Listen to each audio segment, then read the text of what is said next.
Look, I am not saying we underestimated humanity. I am saying we looked at their submission for the Galactic Arena combat trials and literally laughed so hard that Vekris pulled a secondary lung muscle. The arena trials, for those blissfully unaware, happen every solar cycle. Each species brings their absolute best. Their apex predator. Their unstoppable killing machine. The Kraelor brought a 12-foot-tall acid-spitting monstrosity that had independently evolved 3 separate nervous systems, just for maximum murder efficiency. The Tholes delegation rolled in with something that looked like a sentient tornado made of knives and poor life choices, and humanity. Humanity sent Diane Martinez. Diane was 5'3". She wore a floral print shirt that had definitely seen better decades. Her hair was pulled back in what I can only describe as a weapon of mass destruction disguised as a ponytail holder. She had bags under her eyes that suggested she had not slept since the previous geological era. She was carrying a purse the size of a small spacecraft. "Is this a joke?" Commander Ralphos asked, his 17-eye stalks quivering with confusion. The human diplomat, a cheerful man named Kevin Wu, just smiled. "That is Diane. Mother of 4. She teaches 3rd grade. "What?" Ralphos said slowly, "is 3rd grade?" 8-year-old children. 27 of them. In one room. For 6 hours a day. The assembled aliens exchanged concerned glances. "This meant nothing to us. She will be destroyed in seconds," Vekris announced confidently. "Perhaps this is a human comedy tradition we do not understand." Kevin's smile got wider. "Good luck." The arena was a standard combat sphere. Half a mile diameter. Adaptive terrain. Weapons allowed but not required. 64 competitors enter. 1 leaves victorious. The Kraelor beast was placed in Section 9.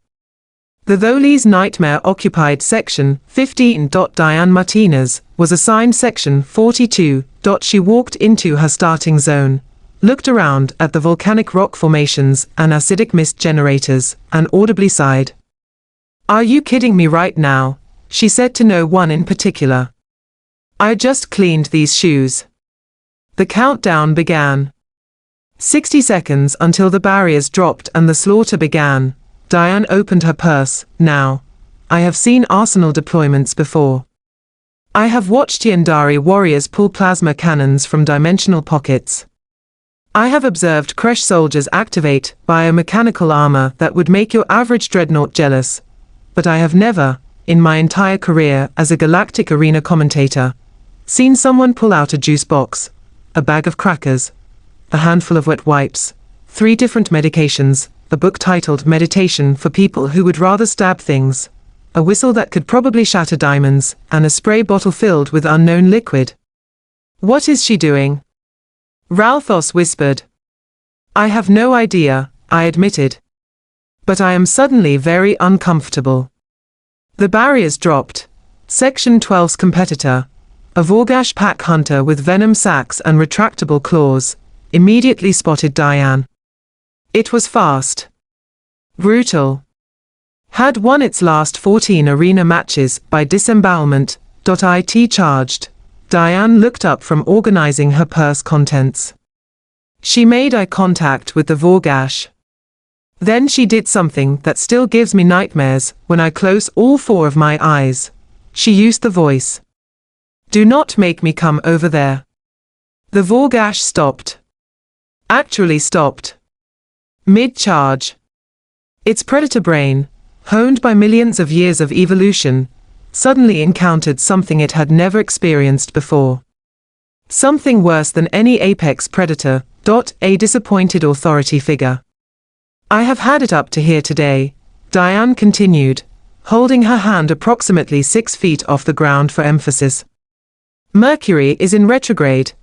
I have been on my feet since 5 in the morning, and Timothy Hoskins decided today was the perfect day to put glue in Madison's hair.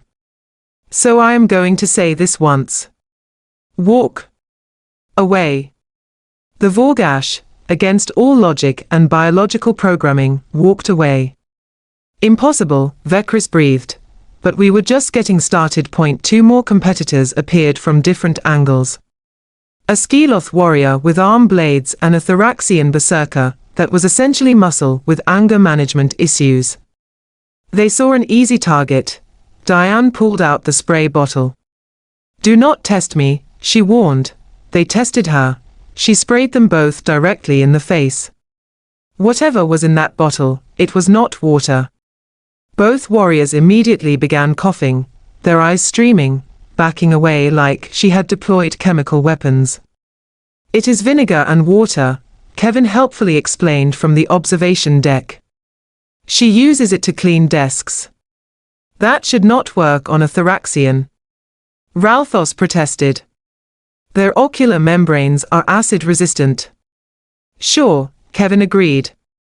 But have they ever had a middle school teacher angry at them before? 3 minutes into the arena trials. 7 competitors eliminated. Not by violence.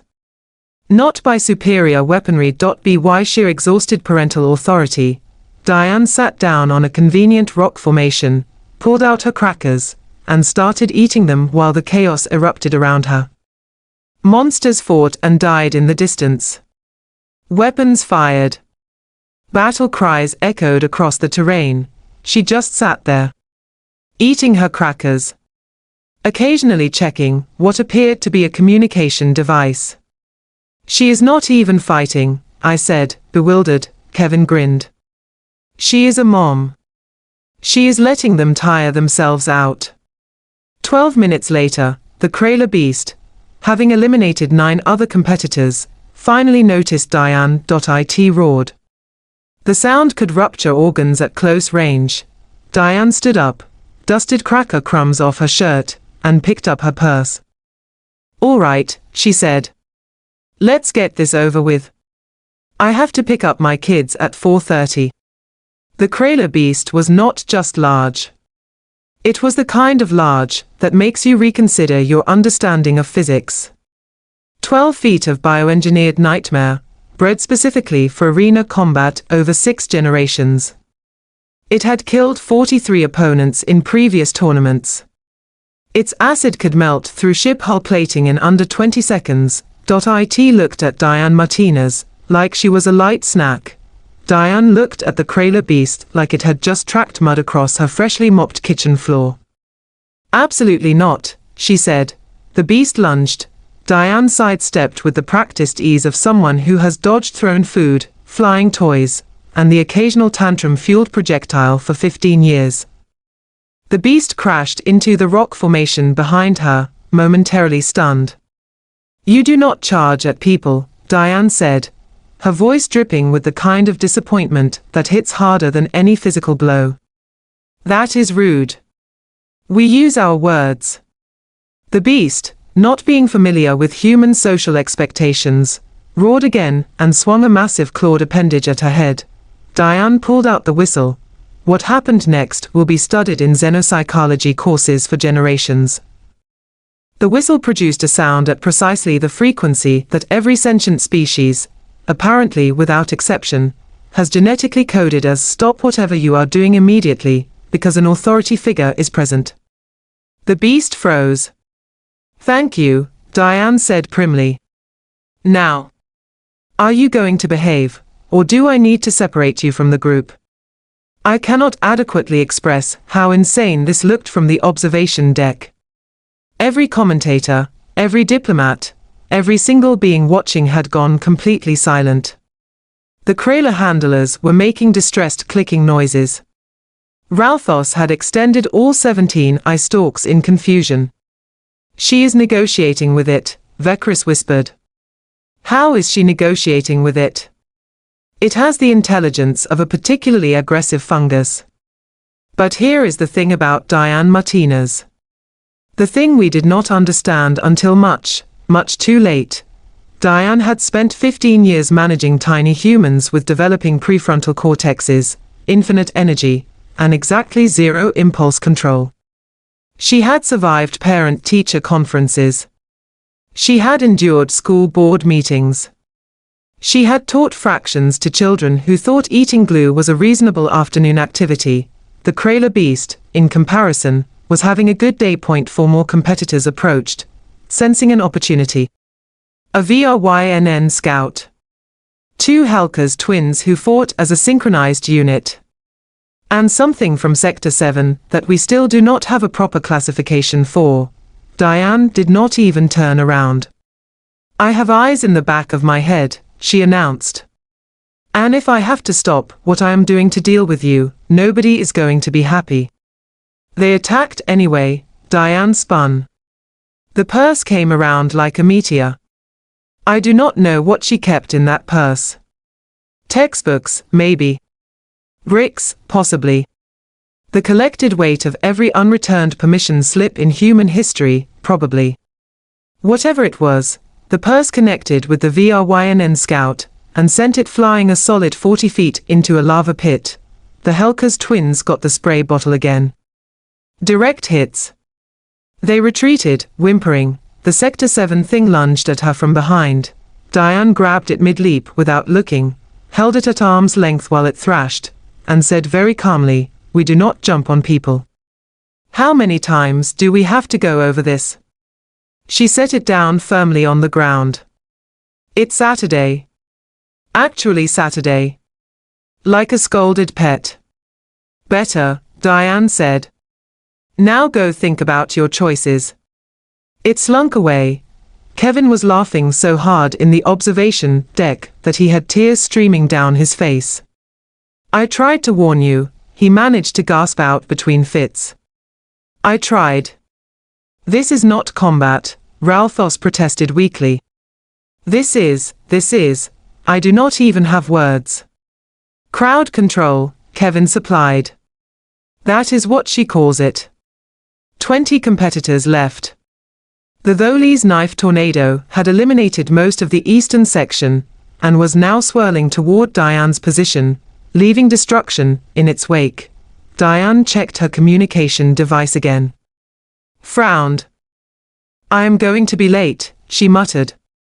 Then, louder, addressing the approaching tornado, can you not? I am having a day. The Tholes entity, being a sentient weather pattern of sharp objects and violence, did not respond to reasonable requests. Diane sighed the sigh of every exhausted parent who has reached their absolute limit. She reached into her purse one more time, and pulled out a small rectangular object. What is that? I asked. Kevin squinted at the screen. Oh no. That is her phone. She is calling someone. Calling who? Another human warrior. Worse, Kevin said. She is calling her sister. Diane held the phone to her ear. Hey, Julie. Yeah, I am going to be late picking up the kids. Can you? Yes, I know, I am sorry, there is this whole thing. No, I am fine. I am at A, it does not matter. Can you just grab them from school? You are a lifesaver.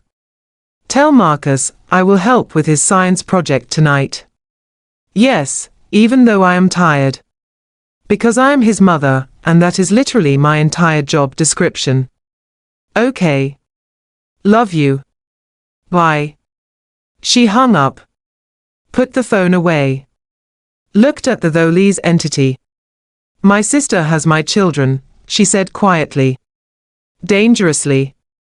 Which means I have exactly 45 minutes to finish this, get cleaned up, and get home before they eat nothing but sugar and chaos for dinner. So we are going to wrap this up right now. What happened next happened very fast. Diane walked directly toward the Tholes entity. It tried to shred her. She batted the blades aside with her purse like they were irritating insects. She walked through the tornado. Grabbed something at its center, something that might have been its core consciousness, and pulled. She held it up to eye level. Time out, she said firmly. 5 minutes. Think about what you did. She set it down. The tornado collapsed into a small, Docile sphere of gently rotating cutlery. 19 competitors remained. Diane looked at them, they looked at her. As1, they surrendered, the arena went silent. Then the crowd erupted. Half in celebration, half in absolute existential horror. Ralphos turned to Kevin, all 17 eye stalks quivering. What manner of warrior training produces this? Kevin smiled. Parenthood. 4 kids. 3 of them are teenagers now. Merciful stars, Vekris breathed. Teenagers. Yep. You could have conquered the galaxy. Probably, Kevin agreed. But mostly we just want everyone to clean their rooms and do their homework without being asked 17 times. Diane Martinez collected her things, waved politely to the cameras, and left the arena. She had to pick up her kids, and somehow, that was the most terrifying thing any of us had ever heard. Hello everyone. If you are enjoying this video and finding it helpful, don't forget to support our channel. Please subscribe to our channel, press the like button, and share this video with your friends and family. Also, make sure to turn on the notification bell so you never miss our upcoming videos. We regularly upload amazing, informative, and entertaining content just for you. Your support means a lot to us and motivates us to bring even better content in the future. Thank you so much for watching, and welcome to our growing community.